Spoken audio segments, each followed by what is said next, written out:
Olá, família. É um prazer estar com você hoje e nós estamos no ano do propósito.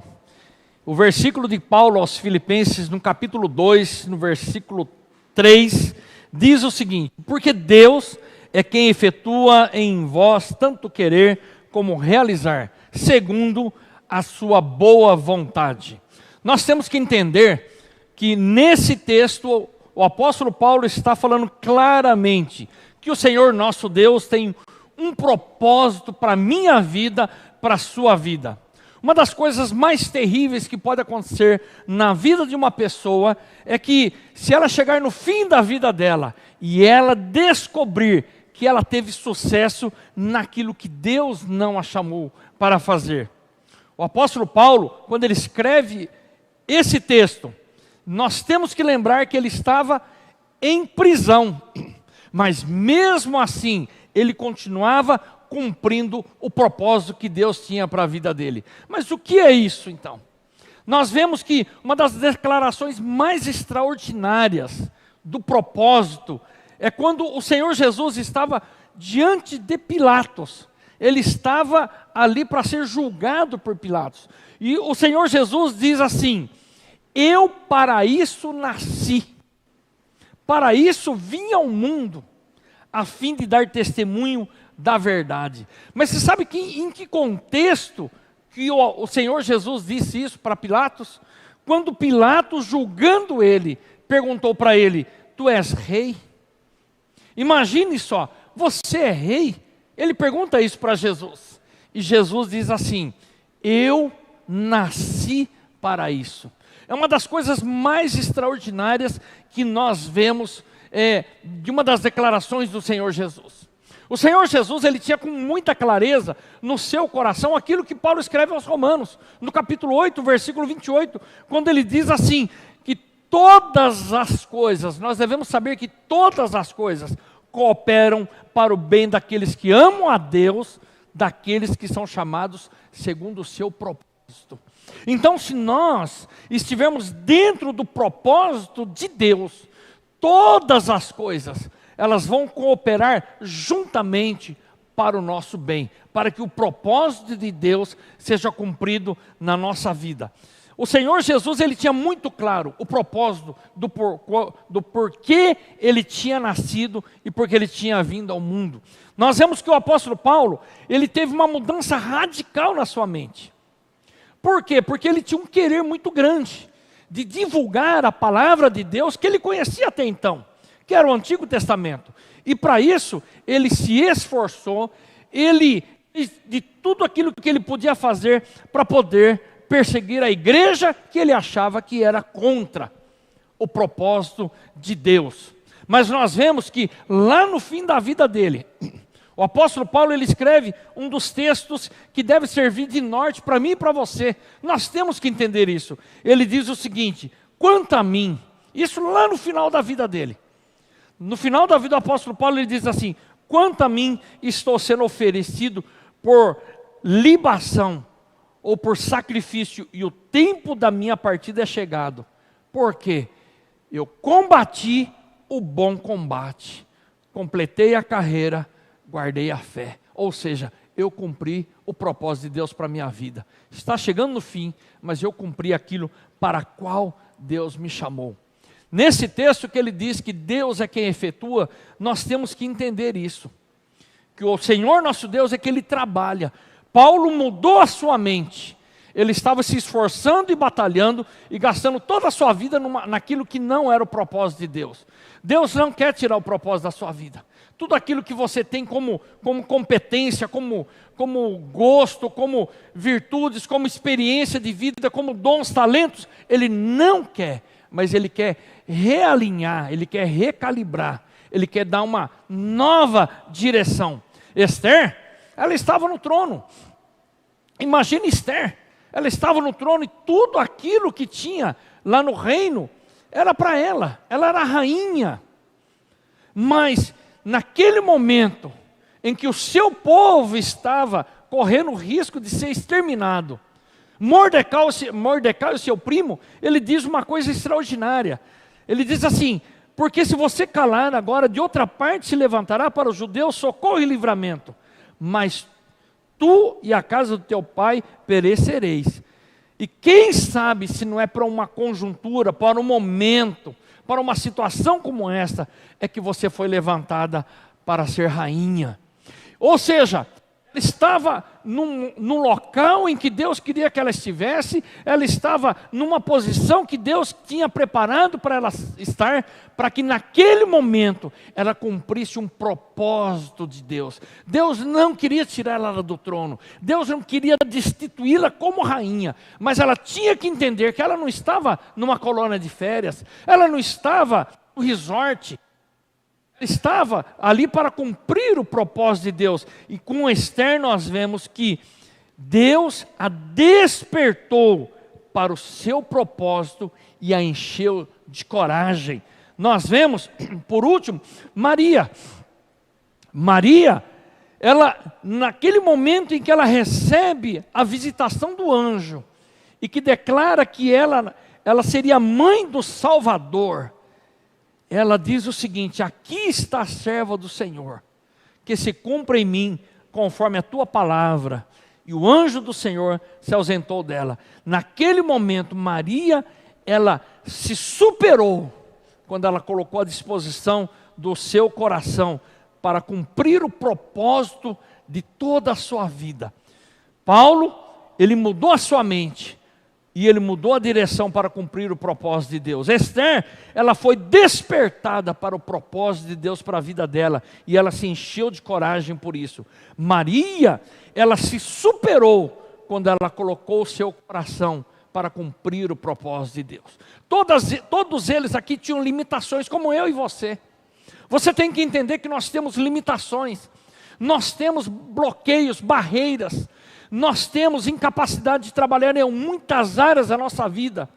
Mas como Maria, que tinha muitas limitações, ela dispôs o seu coração, e quando ela fez isso, ela cumpriu o propósito de Deus para a vida dela. Nesse texto de Filipenses capítulo 2, versículo 3, nós vemos 13, nós vemos três coisas. Primeiro, ele diz que Deus é quem efetua em vós tanto querer como realizar segundo a sua boa vontade. Deus tem uma boa vontade para realizar na sua vida e na minha vida. Não pense você que nós nascemos e a nossa vida é uma sucessão de acasos, de sorte, de má sorte, de oportunidades, de falta de oportunidade, e o meu alvo, o seu alvo, não pense que seja casar, constituir uma família e aposentar e morrer. Isso é muito pouco. Deus não criaria você e a mim, Deus não nos formaria para vivermos uma vida dessa forma. Mesmo que a gente viva uma vida com essa sequência de fatos como eu coloquei, Deus, mesmo no meio de uma sequência de fatos como essa, Deus tem um propósito para que nós cumpramos vida. Mesmo que a gente viva uma vida como essa que eu narrei, no meio de uma vida dessa, Deus tem um propósito para cumprir através da nossa vida. E isso se chama boa vontade de Deus. Isso se chama plano de Deus. Isso chama boa obra para a qual Deus preparou de antemão para que nós andássemos nela. Quando nós entendemos que a disposição do nosso coração e a nossa superação não está na nossa capacidade somente, não está no nosso conjunto de valores que nós vamos acumulando ao longo da nossa vida, e não está naquilo que nós possamos ter como para elencar os talentos que nós temos. Nós então dizemos aqui assim: aqui está o servo do Senhor, que se cumpre em mim conforme a tua palavra. Maria tinha em torno de 15 anos, não tinha nome, não tinha família nobre, não tinha um exército para protegê-la, ela nem tinha lugar para dar à luz à criança, ela não tinha um exército, alguns soldados para cuidar do bebê que estaria por vir, mas ela tinha uma coisa que é necessário para mim e para você, para cumprirmos o propósito de Deus: disposição de coração. Disposição de coração. A segunda coisa que esse versículo diz é o seguinte: então ele efetua a sua boa vontade, é ele quem coloca em nosso coração o querer. É incrível, nem todo querer vem de Deus, mas dificilmente você verá alguém que se move nesse ou naquele dom, ele dizer assim, eu não queria ter esse dom. Você dificilmente verá alguém que está se destacando em Deus, em alguma área ministerial, ou mesmo em alguma área profissional, como bênção de Deus. Ele dizer, eu não quero isso para a minha vida. Porque se ele disser que ele não quer aquilo, então esse querer não está nele. Por isso que nós vemos que, quando Paulo ele se levantou para perseguir a igreja, ele tinha um querer. Ele tinha um querer, estava desalinhado.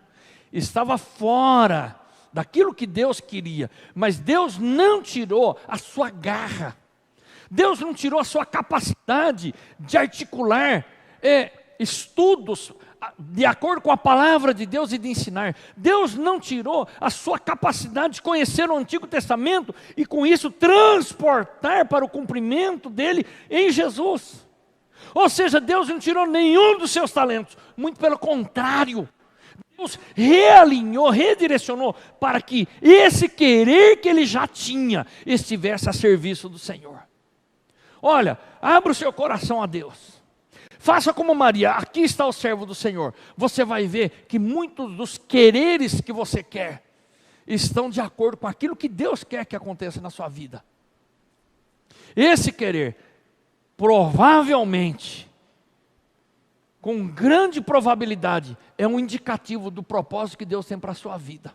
E eu não estou falando somente no sentido ministerial, você dá tempo integral e assim por diante, viver no ministério. Eu estou dizendo em todas as áreas da sua vida, Deus tem colocado querer em você, se você tem um coração disposto a obedecê-lo. E com isso, com toda certeza, você verá que Deus é quem está colocando esse querer.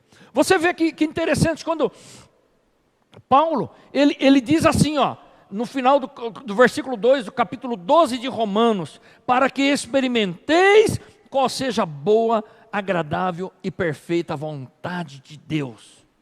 Quando Paulo diz isso, ele estava experimentando a vontade de Deus, cumprindo na sua vida e cumprindo em Deus, e ele estava experimentando que essa vontade era boa, era agradável e era perfeita. Porque ele estava cumprindo o seu propósito. Olha, você pode atuar em muitas áreas e ter um tino para muitas áreas, seja ela qualquer que seja. Você gosta de fazer aquilo, você gosta de desenvolver aquilo.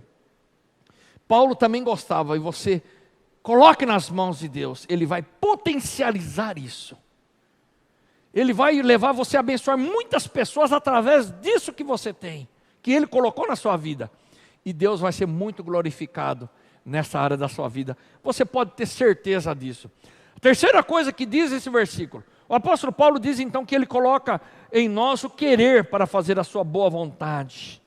Mas ele também coloca o realizar. Escute uma coisa, se Deus quer que você faça uma coisa, Deus tem uma obra para realizar conosco. Essa é a terceira coisa. Você verá uma coisa, que Deus que chamou você para fazer aquilo, Ele vai te capacitar e Ele vai dar condições para você fazer aquilo. A terceira coisa, Deus tem uma obra para realizar conosco. E você tem que entender o seguinte, que o mesmo Deus que te chamou a fazer aquilo, cumprir o seu propósito, Ele vai te capacitar. E Ele dando capacidade para fazer aquilo, Ele estará te dando condições. Você imagina Esther, ela podia morrer, o rei podia mandar matá-la e executá-la na hora, mas Deus a colocou ali, Deus a chamou para aquele momento trazer livramento ao povo de Israel. E quando Deus trouxe isso para ela, Deus fez algo, Ele deu condições para ela, espirituais, para ela jejuar. Depois que Ele fez isso, Deus a encheu de coragem. E ainda, além de Deus ter dado condições de coragem para ela, Deus deu uma estratégia para ela. realizar aquilo que era a vontade dele. Então você vê que o mesmo Deus que chama para um propósito, Ele te capacita. Se você estiver acompanhando com o seu coração essa palavra, diga amém no seu coração. E Ele dá condições humanas, condições de apoio de pessoas, condições financeiras. Ele te dá estratégias, Ele leva você a cumprir o propósito dEle. A primeira coisa então que nós vimos é que Deus tem uma boa vontade para realizar na sua vida e na minha vida. A segunda coisa é que Deus tem um querer para mim e para você. E esse querer, Ele faz com que seja o seu querer também. Então muitas coisas que você está querendo, evidentemente nem todas, mas Deus está colocando isso no seu coração. E muitas vezes você está falando, eu quero fazer isso para Deus. Eu quero fazer aquilo para Deus. Na verdade é Deus que está colocando esse querer no seu coração. A terceira coisa é que Deus tem uma obra para realizar conosco. Por quê? Por que eu digo essa conosco? Porque o mesmo Deus que te chama é o Deus que te capacita e é o mesmo Deus que te dá condições para fazer a obra dEle.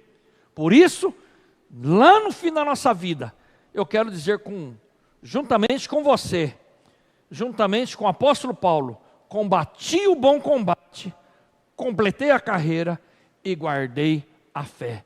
Onde você mora, com quem você mora, no que você trabalha, a situação do Covid que você está enfrentando, seus dons, seus talentos, sua história de vida, os irmãos em Cristo que te cercam, e se nenhum te cerca, tudo isso contribui para o seu bem, de acordo com o propósito que Deus te chamou.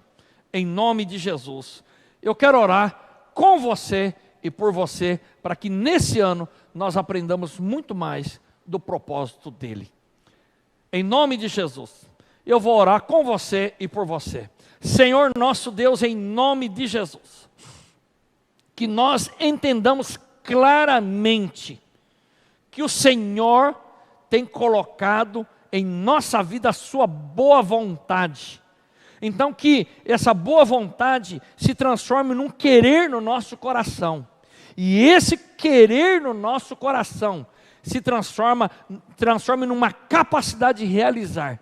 Que o Senhor esteja então nos capacitando para que realizemos e cumpramos o propósito para o qual o Senhor nos chamou. Em nome do Senhor Jesus, nós te pedimos e nós te agradecemos juntamente com todos os irmãos que estão conosco.